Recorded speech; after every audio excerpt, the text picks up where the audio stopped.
들풀은 꽃에 에너지를 집중하지만 나무는 모든 에너지를 열매에 투자합니다.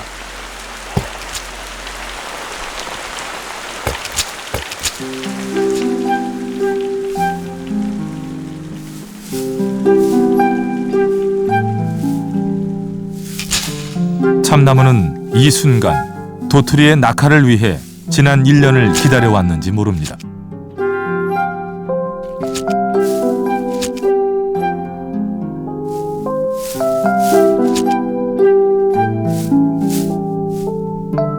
어미 나무와 도토리의 이별. 도토리는 어디로 갈지 모르지만 그것은 새로운 삶의 시작입니다.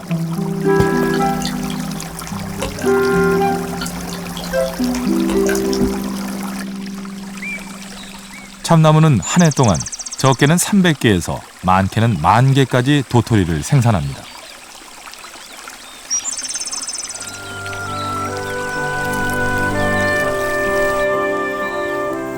도토리가 익어가면 참나무에는 수많은 생명들이 몰려듭니다.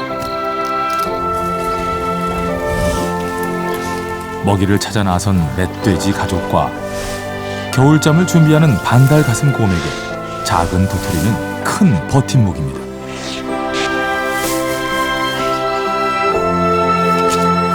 탐스런 도토리는 겨울나기를 위한 야생동물의 식량 창고인 셈이죠.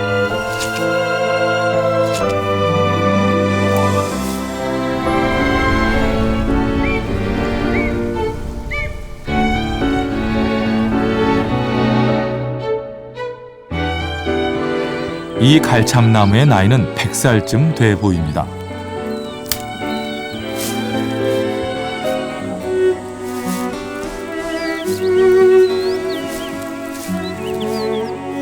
갈참나무 잎사귀가 헬리콥터처럼 떨어집니다. 자세히 보니 도토리도 매달려 있네요.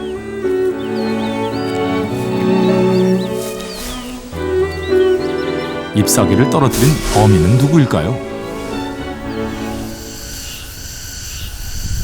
흔히 청설모의 짓이라고 생각하는데 아닙니다. 톱질을 하고 있는 녀석, 도토리 거위벌레입니다. 몸 길이 1cm, 손가락 굵기의 가지를 자르기는 쉽지 않죠. 날카로운 턱과 엄청난 끈기가 가지 절단의 비법입니다. 깔끔한 톱질. 녀석은 또 다른 도토리를 찾고 있습니다. 갈참나무 가지에 붙은 쌍살벌집. 각 방에는 애벌레들이 꽉 차 있고 일벌들은 끊임없이 먹이를 물어다 나릅니다.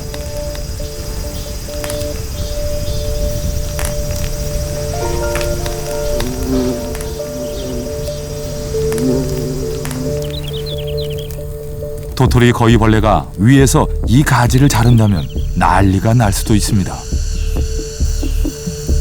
작업 개시.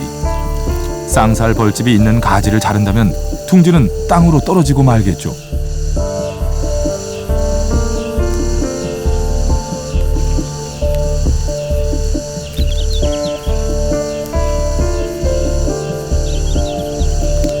다행히 쌍살 벌집의 가지는 선택되지 않았습니다.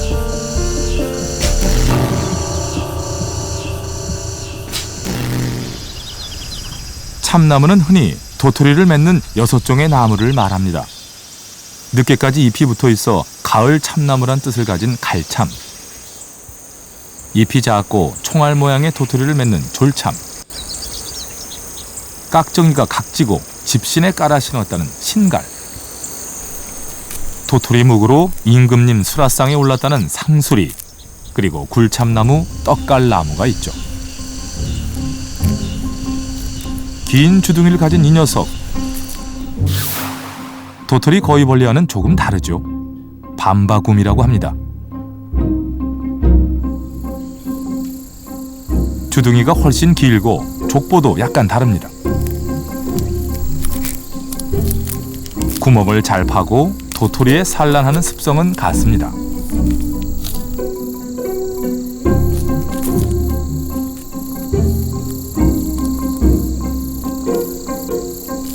다시 도토리 거위벌레입니다.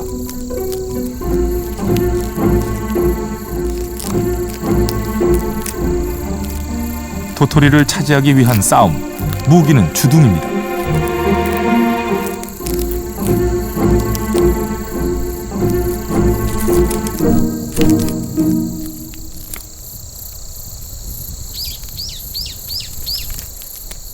경쟁에서 이겨 차지한 도토리. 녀석은 더욱 정성을 들여 구멍을 파나갑니다.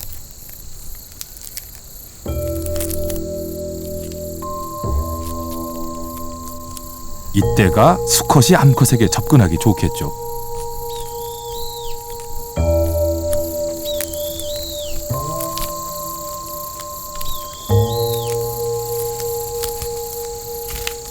미끄러운 도토리 위에서 펼쳐지는 사랑. 이 동안에도 암컷은 구멍 파기를 멈추지 않습니다. 더듬이로 세심하게 깊이를 재가며 파간 구멍의 깊이는 약 1cm. 터널이 완성되면 뒤로 돌아 산란을 합니다.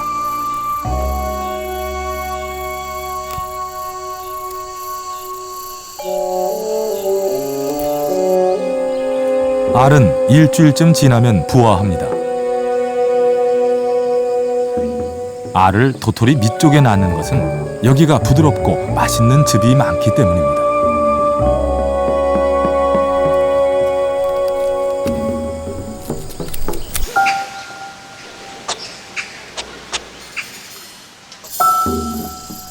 산란을 마친 도토리 거위벌레, 다음 작업이 남아 있습니다.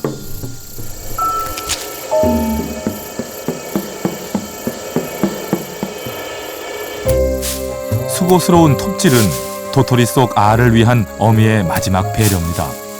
도토리를 먹고 자란 애벌레가 땅속으로 쉽게 들어가도록 가지를 잘라주는 것이죠. 그런데 잎사귀만 떨어뜨리는 거위벌레도 있습니다. 잎 속에는 역시 알이 들어 있습니다.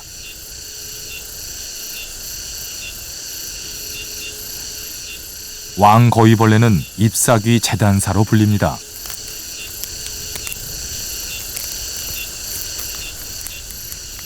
녀석은 요람을 만들기 전 잎맥을 반쯤 잘라 시들기를 기다립니다. 그리고 잎이 부드러워지면 반쪽으로 접어갑니다.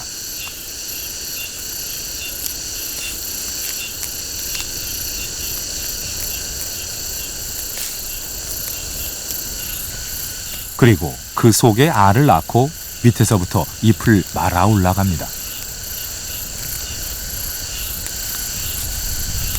작업은 주로 암컷이 담당하고 수컷은 주변에서 망을 보거나 못다한 교미를 이어갑니다.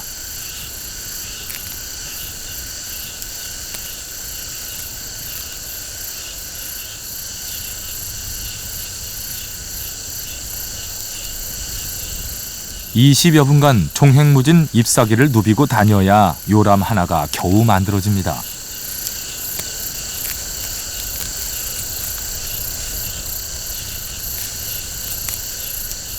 마지막 작업은 잎사귀 절단.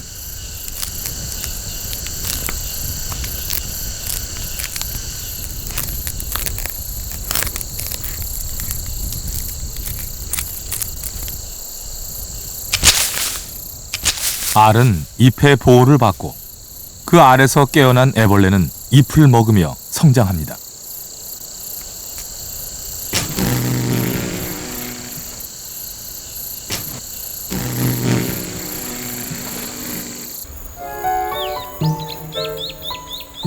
참나무 왕국에는 수많은 거주자들이 살아갑니다. 도토리 옆에 도달한 잎사귀. 꽃처럼 보이지만 꽃이 아닙니다. 벌레 혹으로 불리는 참나무의 기형 조직입니다. 지난 봄 참나무 새순에 혹벌이 산란을 하자 나무가 자기 보호를 위해 만든 혹이죠. 참나무에서 벌어지는 기묘한 산란, 그리고 그 아래 기생하는 녀석들도 있습니다.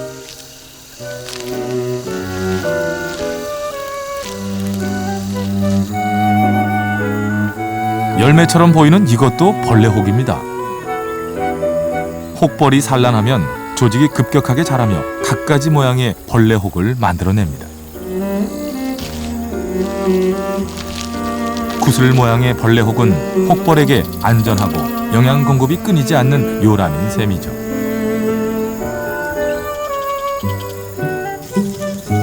혹벌이 빠져나가고 나면 빈 요람은 개미 등 작은 생명의 은신처로 재활용됩니다.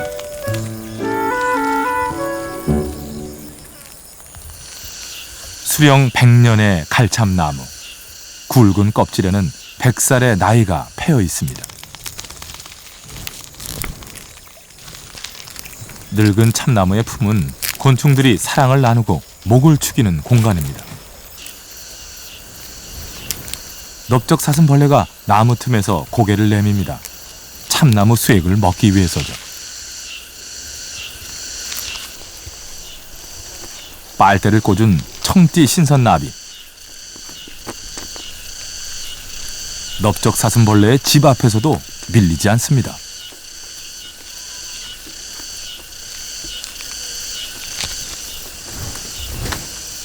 시큼한 냄새의 수액은 나무의 상처에서 만들어집니다.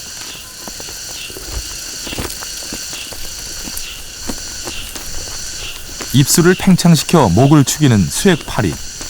수액으로 꽉 찬 배는 금세 불룩해지죠. 낯선 손님 아무르 풍뎅이 부치도 왔네요.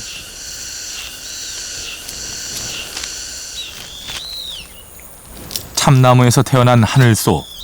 수액을 먹고 힘을 길러 여행을 떠납니다. 다시 참나무에 산란하기 위해.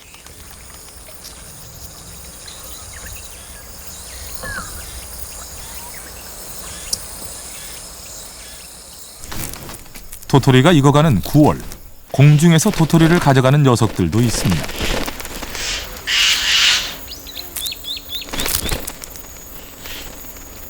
어치는 도토리가 익자마자 따갑니다.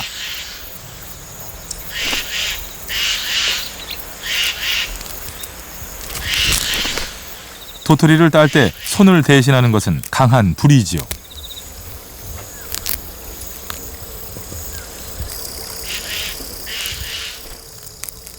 영리한 어치, 깍정이를 먼저 떼냅니다. 저장할 때는 그냥 가져가지만 먹을 때는 즉석에서 껍질을 까죠.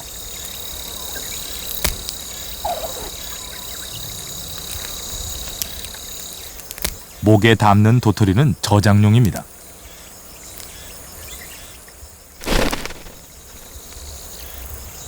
어치는 하루에 100여 개까지 도토리를 저장한다고 합니다. 전나무 틈새에 도토리를 숨기는 어치. 겨울 먹이가 없을 때를 대비한 준비입니다.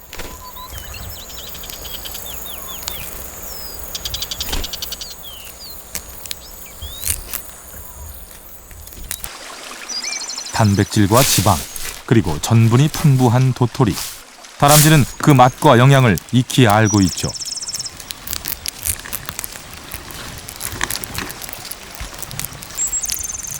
도토리는 탐나는 열매지만 크고 무겁답니다. 다람쥐의 몸무게는 약 50g. 다람쥐 입에는 도토리가 몇 개나 들어갈까요?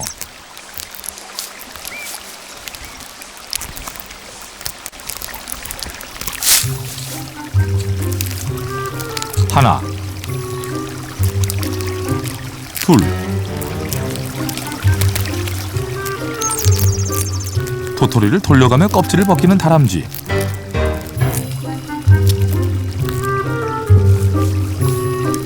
셋. 이번에는 껍질을 벗기지 않았습니다.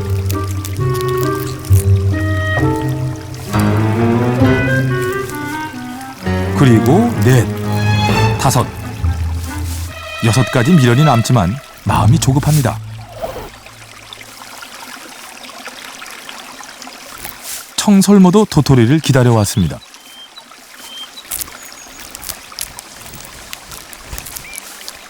청설모는 다람쥐와 달리 운반을 위한 뺨주머니가 발달하지 않았습니다. 청설모는 저장한 도토리의 70% 이상을 기억하지 못한다고 합니다. 그래서 종자를 멀리 퍼뜨리는 숲의 일꾼 역할을 하기도 하죠. 도토리는 다람쥐와 청설모를 키우고 다람쥐와 청설모는 다시 도토리를 키웁니다.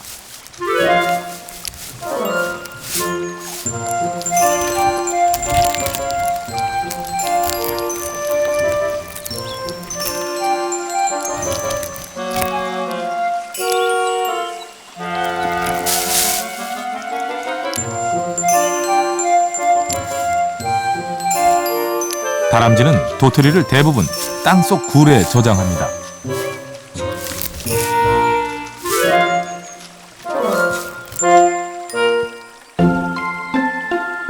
굴은 1m쯤 들어가다 좌우 T자형으로 갈립니다. 도토리는 겨울잠을 자면서 틈틈이 먹을 다람쥐의 월동 식량입니다.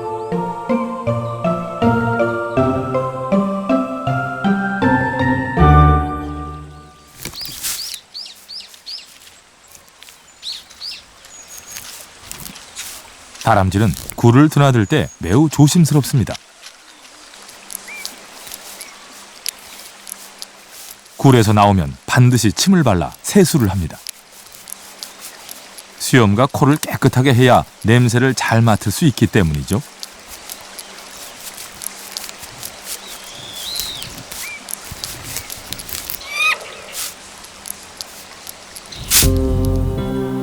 천적의 등장. 자주 들락거려 들키고 만 것일까요?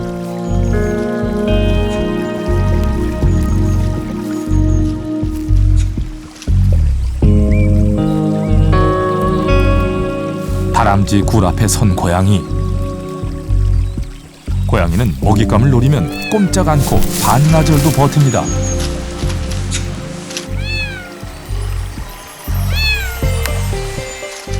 다람쥐를 잡은 고양이. 먹이는 새끼의 몫입니다. 도토리는 다람쥐를 키우고 다람쥐는 상위 포식자를 키웁니다.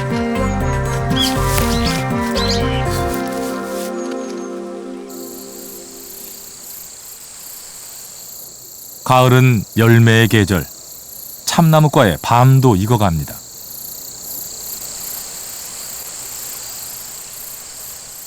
도토리를 따먹던 어치가 이번에는 밤을 노립니다. 밤송이 가시밭길을 헤쳐나오는 녀석은 밤바구미. 긴 주둥이는 도토리보다 큰 밤까지 파고들도록 적응한 결과입니다. 밤 위를 헤집고 다니는 것은 산란 자리를 찾기 위한 것입니다.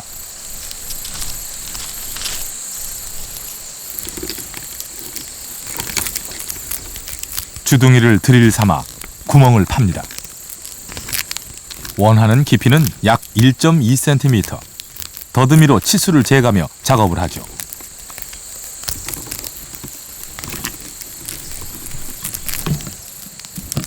구멍을 파다 미끄러지면 밤바구미는 죽을 수도 있습니다. 주둥이가 너무 길어 발이 닿지 않기 때문입니다.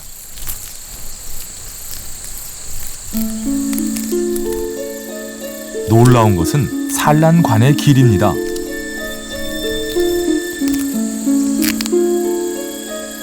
배에서 주둥이만큼 긴 산란관이 나옵니다.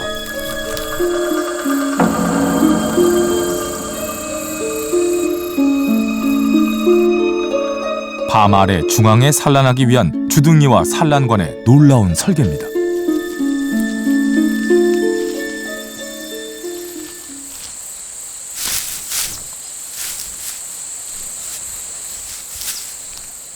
청설모가 밤송이 냄새를 맡습니다. 잘 익었는지 더 기다려야 하는지 한 번 코를 갖다 대면 금방 알아내죠.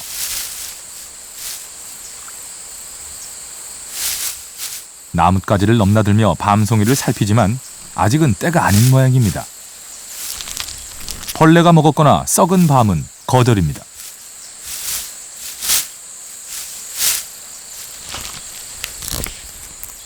밤 알을 꺼내기는 쉽지 않습니다.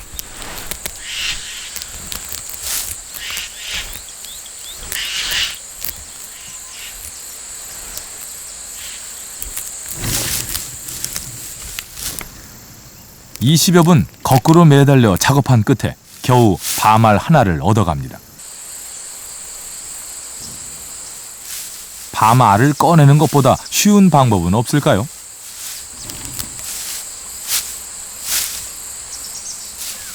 이번에는 밤송이를 통째로 뜯어내는 방법을 시도합니다.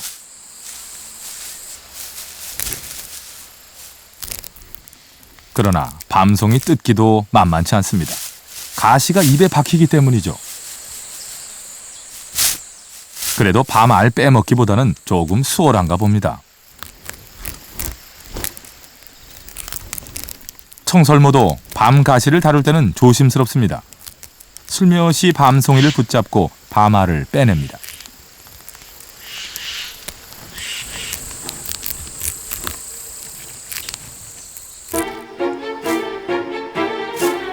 나무를 넘나드는 점프와 질주. 고개에 가까운 청설모의 나무 타기는 열매를 따먹기 위한 진화의 산물입니다.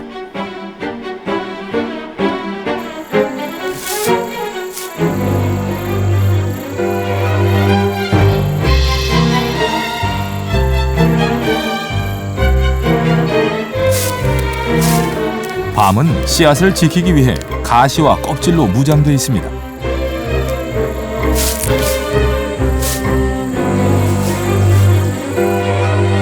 하지만 어미나무의 각별한 배려 속에 키워진 밤 열매의 여정도 순탄치 않아 보이네요.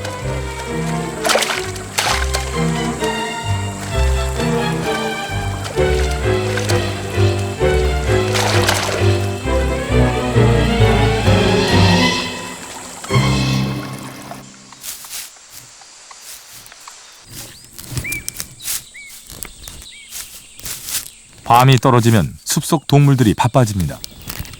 밤송이를 주운 청설모. 하지만 떨어진 밤도 빼먹기는 쉽지 않습니다.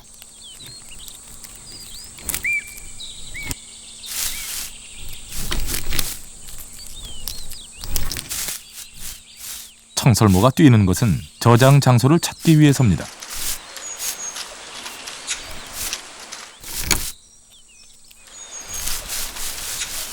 밤을 흙 속에 묻어넣고 발로 토닥거려줍니다. 다른 청설모가 못 찾도록 숨기고 겨우내 열매가 마르지 않도록 하기 위해서죠.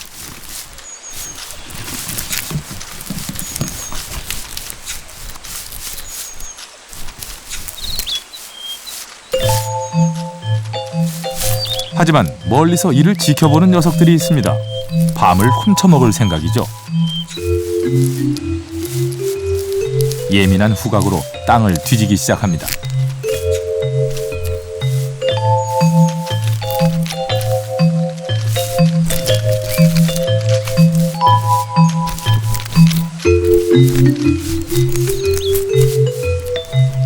밤이 떨어지면 이렇게 먹이를 숨기고 훔치는 풍경이 하루 종일 이어집니다.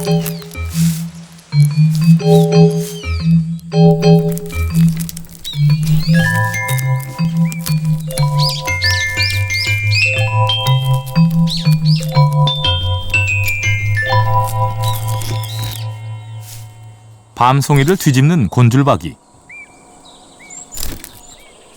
꿈틀대는 밤바구미 애벌레를 잡기 위해 왔습니다.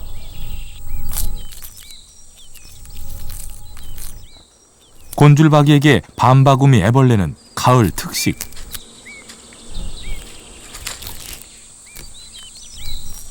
밤송이에는 나방 애벌레도 많습니다. 실을 뽑아 밤송이 안에 은신처를 만들고 밤에 과육을 먹으며 살아갑니다.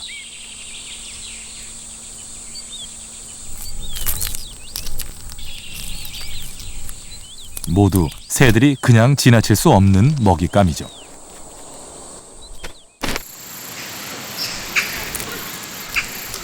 다람쥐는 제 힘으로 나무에 매달린 밤송이를 따기엔 역부족입니다.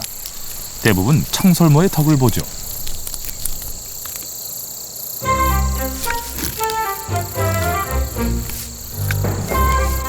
머리통만한 밤. 땅에 떨어진 밤은 다람쥐에게 횡재입니다. 밤 껍질을 까고 저장하는 것은 껍질 속에 숨어있는 애벌레들을 없애기 위해서입니다. 다람쥐의 뺨 주머니에는 밤이 3개까지 들어간다고 하네요.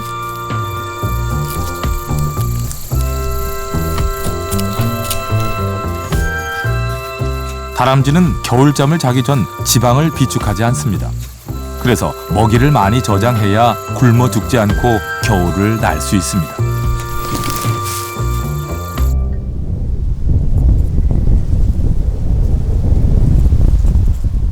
해발 1915m의 지리산. 이곳엔 반달가슴곰이 있습니다.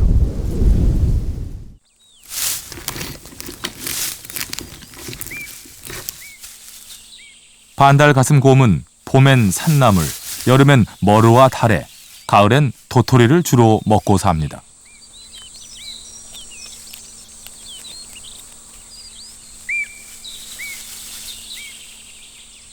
우리나라 생태계 정점에 있는 반달가슴곰.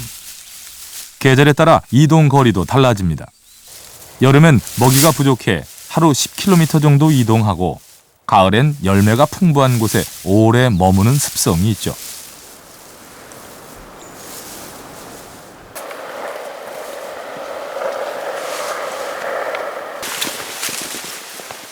반달가슴곰을 무선 추적하는 종보건기술원의 조사팀.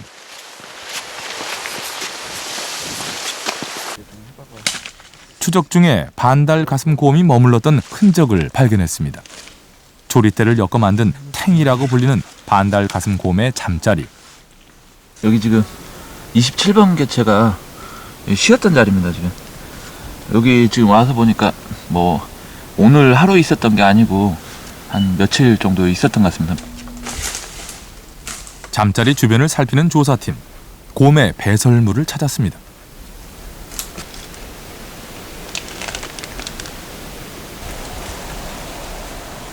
무엇을 먹고 오렌지색 똥을 싼 것일까요?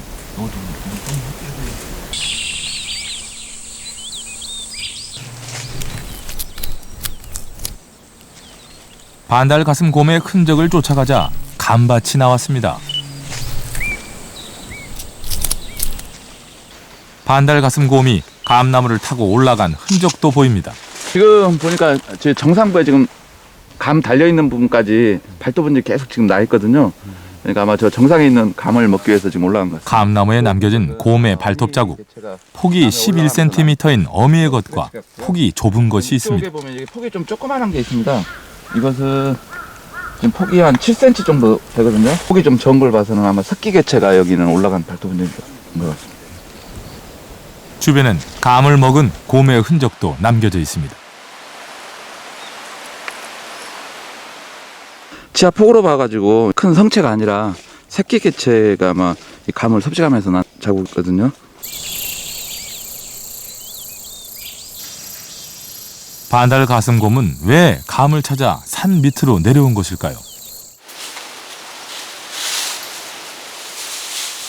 지리산에는 도토리의 결실량을 조사하는 트랩이 200개 설치되어 있습니다. 반달가슴곰의 행동과 도토리의 관계를 연구하기 위해서입니다. 곰이 감밭에 온 것은 도토리가 부족했기 때문은 아닐까요? 올해는 도토리 흉년입니다. 잦은 태풍으로 도토리가 익기도 전에 다 떨어져 버렸기 때문이죠. 참나무 열매를 많이 섭취하느냐 적게 섭취하느냐에 따라서 겨울철 동면 시기가 좌우되고 행동 특성이 좌우된다고 할 수 있습니다. 연구 결과 도토리가 풍년일 때는 곰이 겨울잠을 자는 시기가 보름에서 한 달까지 늦어지는 것으로 밝혀졌습니다.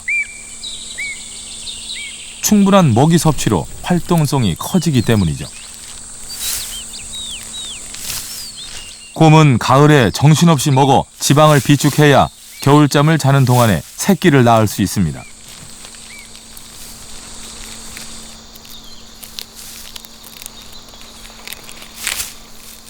도토리나 밤과 같은 견과류나 달에 머루와 같은 장과류, 그 밖에 이제 다른 자연식 먹이가 굉장히 많은데 먹이를 굉장히 많이 섭취함으로 인해서 겨울철 이제 동면 활동에 성공적으로 날 수 있는 요인이 될 수 있는 거죠.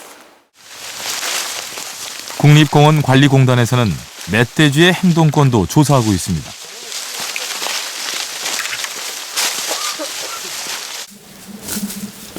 멧돼지는 반달가슴곰과 먹이가 겹치는 부분이 있죠.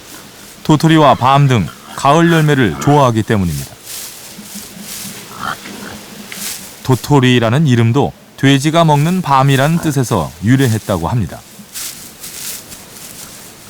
예민한 후각으로 경계를 하는 새끼 멧돼지들. 주변엔 무리를 이끄는 우두머리가 있습니다.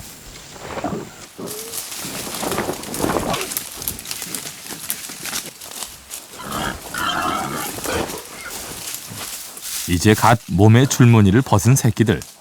올해 태어난 녀석들입니다.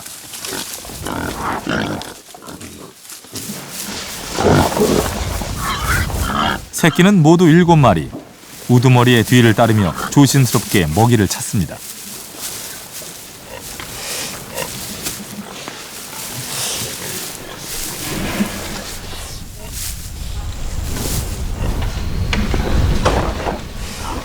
주둥이로 땅바닥을 훑어가면서 먹이를 찾는 멧돼지 가족. 낙엽 밑엔 도토리 등 가을 열매들이 숨어 있습니다. 산 기슭에서 멧돼지의 움직임이 감지됐습니다. 밤밭하고 이 숲하고 경계 부근에서 지금 아마 지금 움직이고 있는 것 같습니다. 무선 추적기를 단 멧돼지는 곧바로 도망가고 근처 밤밭에서 다른 멧돼지가 발견됐습니다. 몸무게 130kg이 넘는 육중한 몸. 밤은 멧돼지에게 커다란 유혹입니다.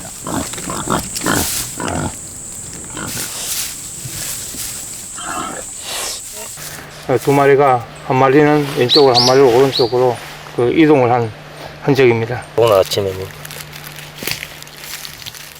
멧돼지가 지나간 자리, 밤을 으깨 먹고 껍질만 남겼습니다. 이렇게 버려놓은 월동 준비를 하기 위해서 가장 중요한 것이 가을 도토리입니다. 그만큼 가을 도토리의 결실량에 따라서 그 겨울을 야생 동물이 어떻게 넘길 수 있느냐 부분이 되는데, 올해 같은 경우에는 도토리 결실량이 적어서 좀 야생 동물의 어떤 우리 겨울 나기가 좀 걱정이 되는 부분이 있습니다.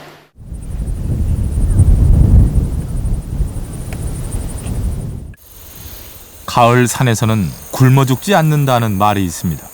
온갖 열매와 버섯 등이 많기 때문이죠. 도토리의 가장 큰 천적은 누구일까요? 인간입니다. 흉년이어서 얼마 되지 않는 도토리를 사람들이 다 주워갑니다.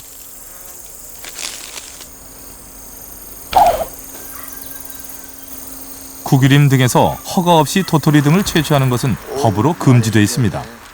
야생동물의 겨울나기를 위한 소중한 먹이이기 때문입니다. 하지만 많은 도토리가 무분별하게 포대기와 가방에 실려갑니다. 어이, 깍두기 진짜. 숲속 열매의 주인은 누구일까요? 도토리 묵을 만들기 위해 산에서 가져온 도토리. 도토리 묵 한 접시는 다람쥐의 한 달 식량입니다.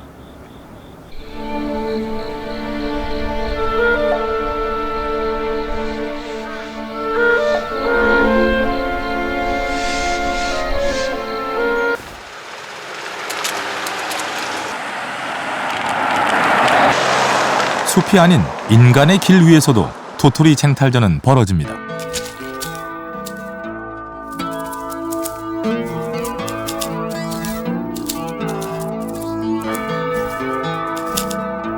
떼구르 구르는 도토리, 어디로 향해 갈까요? 도토리가 가는 길의 끝에서 야생과 인간은 다시 충돌합니다.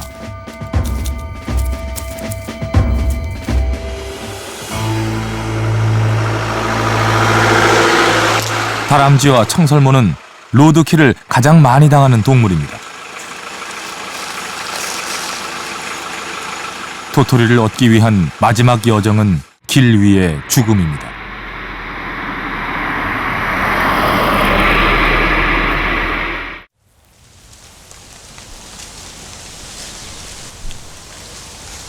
열매의 계절이 끝나갑니다. 동고비는 주워온 잣씨앗을 땅에 저장합니다.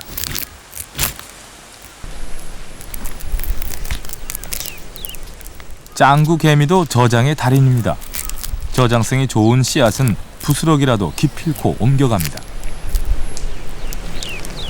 집단의 힘으로 겨울을 준비하는 짱구 개미. 작은 부스러기들은 지하 3m의 굴로 옮겨져 그들의 왕국을 지탱하는 굴량미가 될 것입니다.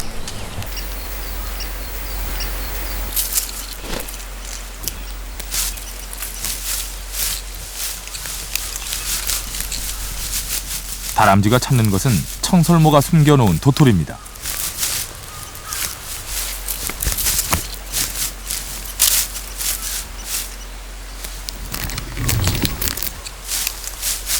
첫 겨울을 맞는 새끼 다람쥐들의 생존율은 50% 이하입니다.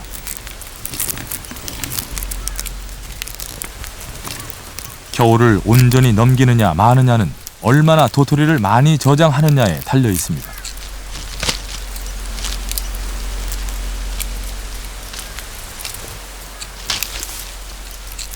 이번에는 다람쥐가 숨겨놓은 도토리를 청설모가 빼갑니다. 훔친 도토리를 다시 저장하는 청설모. 야생의 도토리 쟁탈전은 숲을 건강하게 하고 자연의 자원을 조화롭게 배분합니다.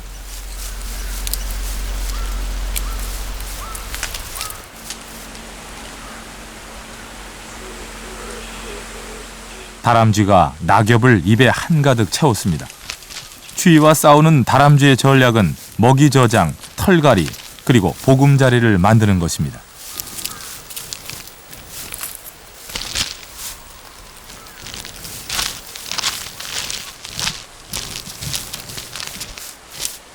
낙엽 더미는 다람쥐 굴에 따뜻한 이불이 될 것입니다.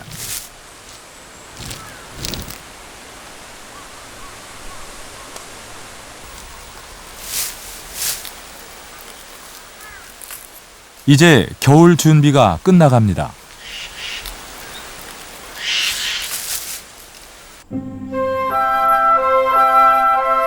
낙엽을 덮고 겨울잠에 빠져든 다람쥐.